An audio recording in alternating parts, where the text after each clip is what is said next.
ডাঙৰ হোৱাৰ পাছতহে বুজি পালোঁ, অকল মোৰ নহয়, জোন আচলতে সকলোৰে।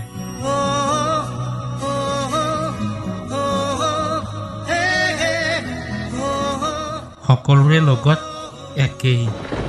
এতিয়া মানুহ দেখিছোঁ, জোনৰ দৰে মানুহ।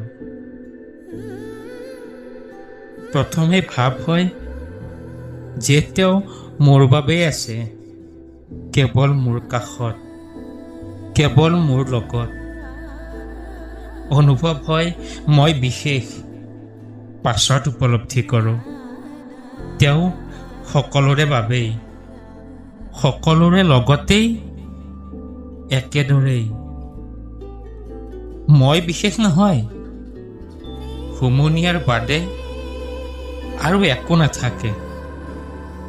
তথাপি জোনক ভাল পাওঁ, এতিয়াও ভাল পাওঁ। মোৰ নহয় বুলি জানিও ভাল পাওঁ। আচলতে ডাঙৰ হোৱাৰ পাছতহে বুজি পালোঁ, অকল মোৰ নহয়, জোন আচলতে সকলোৰে।